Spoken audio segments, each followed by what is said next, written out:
നമസ്കാരം.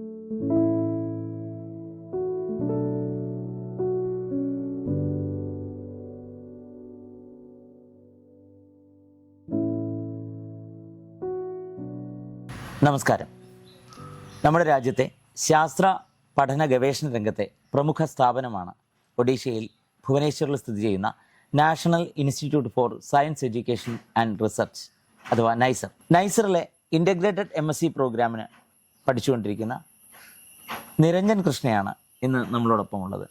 എങ്ങനെയാണ് നൈസർ പോലെ ഒരു സ്ഥാപനത്തിലേക്ക് അഡ്മിഷൻ കിട്ടുക, അതിനുവേണ്ടി എങ്ങനെ തയ്യാറെടുക്കണം, നൈസറിലെ പഠന ശേഷമുള്ള ഉപരിപഠന സാധ്യതകൾ, അതല്ലെങ്കിൽ തുടർന്നുള്ള കരിയറിലേക്കുള്ള സാധ്യതകൾ എന്തൊക്കെയാണ് എന്നീ കാര്യങ്ങളൊക്കെ നമുക്ക് നിരഞ്ജനുമായിട്ട് ചർച്ച ചെയ്യാം.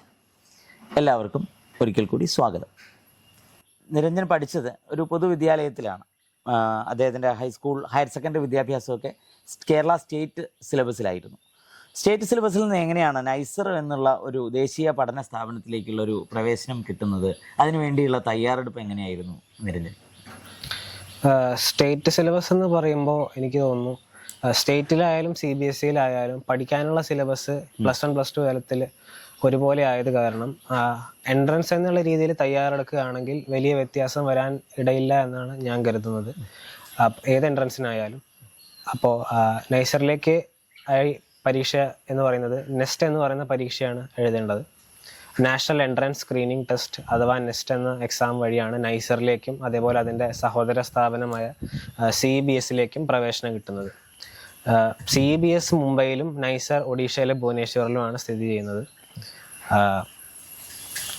നെസ്റ്റയിൽ ആണെങ്കിൽ 4 സബ്ജക്റ്റുകളുടെയും, അതായത് ഫിസിക്സ്, കെമിസ്ട്രി, മാത്സ്, ബയോളജി, PCMBയിലെ 4 സബ്ജക്റ്റുകളിൽ നിന്നുള്ള ചോദ്യങ്ങൾ ഉൾപ്പെട്ടിട്ടുണ്ടാവും. അതുകൊണ്ട് തന്നെ നീറ്റിന് പ്രിപ്പയർ ചെയ്യുന്നവർക്കും JEEക്ക് പ്രിപ്പയർ ചെയ്യുന്നവർക്കും എഴുതാവുന്ന ഒരു എക്സാം കൂടിയാണ് നെസ്റ്റ്. +1 +2 ക്ലാസ്സിലെ ഫിസിക്സ്, കെമിസ്ട്രി, മാത്സ്, ബയോളജി അതിലുള്ള സിലബസിലുള്ള ചോദ്യങ്ങൾ തന്നെയാണോ അതോ ഔട്ട് ഓഫ് സിലബസിലുള്ള ചോദ്യങ്ങളും വരാറുണ്ടോ? നിരഞ്ജൻ്റെ ഒരു എക്സ്പീരിയൻസ് എങ്ങനെയായിരുന്നു? നമ്മൾ സ്റ്റേറ്റ് സിലബസിൽ അതായത് പരീക്ഷകളിലും മറ്റും ചോദ്യങ്ങൾ അപ്രോച്ച് ചെയ്യുന്ന രീതിയിൽ നിന്ന് കുറച്ചുകൂടെ ഉയർന്ന രീതിയിലുള്ള ചോദ്യങ്ങളായിരിക്കും വരിക. ഔട്ട് ഓഫ് സിലബസ് എന്നതിനേക്കാൾ കൂടുതൽ കുറച്ചുകൂടെ അഡ്വാൻസ്ഡ് ആയ കോംപ്ലക്സ് ആയ രീതികളിൽ ചോദ്യങ്ങൾ വരാറുണ്ട്. MSQ അതായത് മൾട്ടിപ്പിൾ സെലക്ട് ക്വസ്റ്റ്യൻസ്, അത്തരത്തിലുള്ള ചോദ്യങ്ങളുണ്ട്. അതായത് ഒരു ചോദ്യത്തിന് തന്നെ പല ഉത്തരം, അതെല്ലാം ശരിയായെങ്കിൽ മാത്രമേ മാർക്ക് ലഭിക്കൂ. ഒരു തെറ്റുത്തരെങ്കിലും ഉൾപ്പെട്ട മാർക്കൊന്നും ലഭിക്കില്ല, നെഗറ്റീവ് മാർക്കില്ല, അങ്ങനത്തെ ചോദ്യങ്ങളുണ്ട്. നെഗറ്റീവ് മാർക്ക് ഇല്ല. അന്ന് എഴുതുന്ന സമയത്തുള്ള ഒരു സിസ്റ്റം അതായിരുന്നു. നെഗറ്റീവ് മാർക്ക് ഉണ്ട്. ഈ മൾട്ടിപ്പിൾ ആൻസർ ക്വസ്റ്റ്യൻസിന് നെഗറ്റീവ് മാർക്കില്ല, മൾട്ടിപ്പിൾ ചോയ്സ് ക്വസ്റ്റ്യൻസിന് നെഗറ്റീവ് മാർക്ക് ഉണ്ട്. അങ്ങനെയാണ്. ഈ അടുത്ത കാലത്തായിട്ട് നെസ്റ്റിന്റെ ഒരു രീതികളിലൊക്കെ വളരെ മാറ്റം വന്നിട്ടുണ്ട്.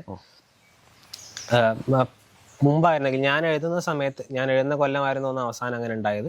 ഞാൻ എഴുതുന്ന കൊല്ലം നെസ്റ്റില് 4 സബ്ജക്റ്റിലും ഒരു മിനിമം കട്ട് ഓഫ് ക്ലിയർ ചെയ്താൽ മാത്രമേ നൈസറിലേക്ക് പ്രവേശനം ലഭിക്കുമായിരുന്നുള്ളൂ. CBSEയിലേക്ക് അതേസമയം 3 സബ്ജക്റ്റ് വഴിയും പ്രവേശനം ലഭിക്കും. അതായത് ഫിസിക്സും കെമിസ്ട്രിയും ബയോളജി അല്ലെങ്കിൽ മാത്സ് ആയാലും മതി. ഇതിൽ 3ലും കട്ട് ഓഫ് ക്ലിയർ ചെയ്താൽ മതിയായിരുന്നു CBSEന്. പക്ഷെ കഴിഞ്ഞ 1-2 കൊല്ലമായി നൈസറിനും അങ്ങനെ തന്നെയാണ്. അതേ രീതിയിൽ തന്നെയാണ്. അതെ. നിരഞ്ജൻ എക്സാം എഴുതി 2022ലാണ്. അതായത് 2023 പരീക്ഷ 3 സബ്ജക്റ്റുകളിൽ മാത്രം കട്ട് ഓഫ് ക്ലിയർ ചെയ്ത ആൾക്കാർക്കും നൈസറിൽ പ്രവേശനം ലഭിച്ചിട്ടുണ്ട്. നൈസറിലേക്കുള്ള പ്രവേശനത്തിന് വേണ്ടിയുള്ള പ്രിപ്പറേഷൻ നേരത്തെ പറഞ്ഞല്ലോ, നീറ്റ്, JEE തുടങ്ങിയുള്ള പ്രിപ്പറേഷൻസ് നടത്തുന്നവർക്കും നെസ്റ്റ് എഴുതാൻ സാധിക്കും. അവർക്ക് ആ ഒരു പ്രിപ്പറേഷൻ കൊണ്ട് തന്നെ എഴുതാം. അതെ. അപ്പോൾ നിരഞ്ജൻ്റെ പ്രിപ്പറേഷൻ ഇതിനു വേണ്ടി സ്പെസിഫിക് ആയിട്ട് എന്തെങ്കിലും പ്രിപ്പയർ ചെയ്തിരുന്നോ അതോ നീറ്റ് പോലെ ഒരു പരീക്ഷയ്ക്കാണോ പ്രിപ്പയർ ചെയ്തിരുന്നത്? എൻ്റെ കോച്ചിങ് എന്ന് പറയുന്നത്, ഞാൻ ഒരിക്കലും എൻ്റെ പ്രിപ്പറേഷനെ ഒരു മാതൃകയായിട്ട് എടുക്കാൻ പറയില്ല, കാരണം എൻ്റെ പ്രിപ്പറേഷൻ അത്ര നല്ലതല്ലായിരുന്നു. പക്ഷെ ഞാൻ ബേസിക്കലി 4 സബ്ജക്റ്റിനുമുള്ള കോച്ചിങ് എടുത്തിട്ടുണ്ടായിരുന്നു. അത് ഒരു വിധത്തിൽ നോക്കിയ സഹായകമാണ്. എന്നിരുന്നാലും അത് പറയുകയാണെങ്കിൽ കുറച്ച് ഹെക്ടിക് ആയിരിക്കും. അതുകൊണ്ട് 3 സബ്ജക്റ്റിൽ ഫോക്കസ് ചെയ്യുന്നതായിരിക്കും നല്ലതെന്ന് തോന്നുന്നു. സ്കൂൾ പഠനത്തോടൊപ്പം തന്നെ ഇത്തരത്തിലുള്ള എൻട്രൻസുകൾക്ക് എങ്ങനെയാണ് പ്രിപ്പയർ ചെയ്യുക എന്നുള്ള ചോദ്യം പലർക്കും ഉണ്ടാവും. കാരണം ചിലരെങ്കിലും ഇപ്പം ഞാൻ അധ്യാപന രംഗത്ത് ദീർഘകാലമുള്ളൊരു വ്യക്തിയാണ്. അപ്പോൾ ആ നിലയ്ക്ക് പലപ്പോഴും കുട്ടികൾ പറയാറുള്ളത് +2 ഒക്കെ കഴിയട്ടെ, എന്നിട്ട് ഒരു കൊല്ലം റിപ്പീറ്റൊക്കെ ചെയ്തിട്ട് നല്ലൊരു സ്ഥാപനത്തിൽ കിട്ടാൻ നോക്കട്ടെ എന്ന് പറയാറുണ്ട്. നിരഞ്ജൻ്റെ ഒരു അഭിപ്രായം എന്താണ്? അത്തരത്തിലുള്ള ഒരു മാറ്റിവെക്കൽ, ഒരു വർഷം മാറ്റിവെക്കൽ കൊണ്ട് ഇത്തരം പ്രവേശനം നടക്കുമോ? മറിച്ച് +1 +2 ക്ലാസ്സിനോടൊപ്പം തന്നെ ചേർത്ത് പ്രിപ്പയർ ചെയ്യുന്നതാണോ നല്ലത്? എനിക്ക് തോന്നുന്നത് ചേർത്ത് പ്രിപ്പയർ ചെയ്യുന്നതായിരിക്കും നല്ലത് എന്നാണ്. കാരണം എൻട്രൻസിന് പ്രിപ്പയർ ചെയ്യുന്നതിലൂടെ എനിക്ക് തോന്നുന്നു ആ കോഴ്സിന്റെ കണ്ടന്റുമായിട്ട് കുറച്ചുകൂടെ ഒരു നല്ല രീതിയിൽ അതിനെ മനസ്സിലാക്കാൻ പലപ്പോഴും സാധിക്കുമെന്ന് എനിക്ക് തോന്നിയിട്ടുണ്ട്. കാരണം സ്കൂൾ പരീക്ഷകൾ എന്ന് പറയുന്നത് പലപ്പോഴും ആ പരീക്ഷ പാസ്സാവാൻ എന്നുള്ള രീതിയിലേക്ക് ചുരുങ്ങി പോകുന്നതായിട്ട് എനിക്ക് തോന്നിയിട്ടുണ്ട്. പക്ഷെ എൻട്രൻസ് എന്ന് പറയുന്നത് ഒരിക്കലും ഒരു 100% കോംപ്രിഹെൻസീവായി ആ മെറ്റീരിയലിനെ മനസ്സിലാക്കാനുള്ള ഒരു പരീക്ഷയല്ല. എന്നിരുന്നാൽ കൂടെ ചോദ്യങ്ങളുടെ കുറച്ചുകൂടെ നിലവാരക്കൂടുതൽ കാരണം എൻട്രൻസിന് വേണ്ടി സ്കൂൾ സമയത്ത് തന്നെ പ്രിപ്പയർ ചെയ്യുന്നത് സിലബസിനെ കുറച്ചുകൂടി ആഴത്തിൽ മനസ്സിലാക്കാൻ സഹായകമാണെന്ന് തോന്നിയിട്ടുണ്ട്. ഓക്കെ. നിരഞ്ജൻ്റെ ഇപ്പം എന്തായാലും ഭാവിയിലൊരു സയൻറ്റിസ്റ്റ് ആവണം എന്നുള്ള ഒരു ആഗ്രഹത്തോടെ ആയിരിക്കുമല്ലോ ഈ ഒരു പഠന രംഗത്തേക്ക് വന്നത്. അപ്പോൾ ഈ ശാസ്ത്ര വിഷയങ്ങളിലൊക്കെ എങ്ങനെയാ കുട്ടിക്കാലം മുതലേ എങ്ങനെയാ താല്പര്യം വന്നത്? എങ്ങനെയായിരുന്നു? ചെറിയ ക്ലാസ് മുതലേ ഉണ്ടോ ഈ സയൻസിൻ്റെ അല്ലെങ്കിൽ ശാസ്ത്ര വിഷയങ്ങൾ താല്പര്യം? ചെറുപ്പം മുതലേ പുസ്തകങ്ങളൊക്കെ വായിക്കാൻ തരുമായിരുന്നു. ശാസ്ത്ര സാഹിത്യ പരിഷത്തിൻ്റെ അതേപോലെ പുസ്തകങ്ങൾ, അങ്ങനത്തെ കുട്ടികളെ ലക്ഷ്യം വെച്ചുള്ള കുറേ ഇപ്പോൾ യുറീക്ക അതുപോലത്തെ സാധനങ്ങളൊക്കെ അച്ഛനും അമ്മയും പൊതുവിദ്യാലയത്തിൽ അധ്യാപകരായതുകൊണ്ട് തന്നെ അതിനോടൊക്കെ ഒരു എക്സ്പോഷർ ഉണ്ടായിരുന്നു. അതിലൂടെയൊക്കെ ഒരു താല്പര്യം ജനിച്ചു എന്ന് വേണമെങ്കിൽ പറയാം. നമ്മുടെ നിരഞ്ജൻ്റെ അമ്മയും അച്ഛനുമാണ് കൂടെ ഉള്ളത്. പ്രമിത ടീച്ചറും രമേശ് സാറും രണ്ടുപേരും അധ്യാപകരാണ്. ഞാൻ നിരഞ്ജനോട് സംസാരിച്ചപ്പോൾ എനിക്ക് തോന്നിയൊരു കാര്യം, നിരഞ്ജൻ ചെയ്യുന്ന കാര്യത്തെക്കുറിച്ച് നല്ല ധാരണ നിരഞ്ജനുണ്ട്. പ്രത്യേകിച്ച് പഠിക്കുന്ന വിഷയത്തെക്കുറിച്ചും സ്ഥാപനത്തെക്കുറിച്ചൊക്കെ നല്ല ആഴത്തിലും സമഗ്രമായിട്ട് അതിനെ മനസ്സിലാക്കി തന്നെയാണ് ആൾ മുന്നോട്ട് പോകുന്നത്. അപ്പോൾ എനിക്കൊരാകാംക്ഷ, ഒരു അധ്യാപകൻ എന്ന രീതിയിൽ എനിക്കൊരാകാംക്ഷ, എങ്ങനെയാണ് ഈ കുട്ടിയുടെ ഒരു കുട്ടിക്കാലം, എങ്ങനെയാണ് ഒരു ഇത്തരത്തിലുള്ളൊരു പഠന മേഖലയിലേക്ക് ആൾ മോൾഡ് ചെയ്ത് വന്നത്? എങ്ങനെയാണ്? നിങ്ങൾക്ക് അതിന് എന്തായാലും റോൾ ഉണ്ടാവും. എങ്ങനെയാണ് ടീച്ചർക്ക്, എന്താണ് ഒരു അമ്മ എന്ന രീതിയിൽ നിരഞ്ജന്റെ ആ ഒരു കുട്ടിക്കാലത്തെ കുറിച്ച് പറയുന്നത്? കുട്ടിക്കാലം എന്ന് പറഞ്ഞാൽ അവൻ സ്കൂളിൽ പോകുന്നതിന് മുമ്പ് തന്നെ, LKG തുടങ്ങുന്നതിന് മുമ്പ് തന്നെ അവൻ ചെറിയ പുസ്തകങ്ങളൊക്കെ കണ്ടാല് മറിച്ച് നോക്കും, ചിത്രങ്ങൾ മനസ്സിലാക്കും, വ്യക്തികളെ കണ്ടാൽ ആരാന്ന് ചോദിക്കും. അങ്ങനെ മനസ്സിലാക്കാനുള്ള ഒരു താല്പര്യം മുമ്പേ ഉണ്ടായിരുന്നു. പിന്നെ ചെറിയ പ്രായത്തില് കളിക്കുടുക്ക മുതലുള്ള പുസ്തകങ്ങൾ സ്ഥിരം വാങ്ങിച്ചു കൊടുക്കാറുണ്ട്. പിന്നെ കളിക്കുടുക്ക കഴിഞ്ഞപ്പോ പിന്നെ ബാലഭൂമി, പിന്നെ ബാലരമ ഡൈജസ്റ്റ്, അത് 4 വയസ്സ് തൊട്ട് തന്നെ ഉണ്ട്. ആദ്യമൊക്കെ ഞാൻ വായിച്ചു കൊടുക്കാറുണ്ട്, പിന്നെ അവൻ തന്നെ വായിക്കും. ബാലരമ ഡൈജസ്റ്റുകൾ ഒരു ഹരായിരുന്നു. അപ്പൊ ഏതൊരു കാര്യത്തിനെ കുറിച്ച് ചോദിച്ചാലും നമുക്ക് കൂടുതലായിട്ട് മനസ്സിലാക്കണമെങ്കിൽ ആ പുസ്തകങ്ങൾ നല്ലതാണ്. പിന്നെ നിരഞ്ജൻ 7ാം ക്ലാസ് വരെ ഇവിടെ അടുത്തുള്ള സ്കൂളിലാണ്, ലക്ഷ്മിനാരായണയിലാണ് പഠിച്ചത്. അത് കഴിഞ്ഞ് TRK വാണിയംകുളമായിരുന്നു.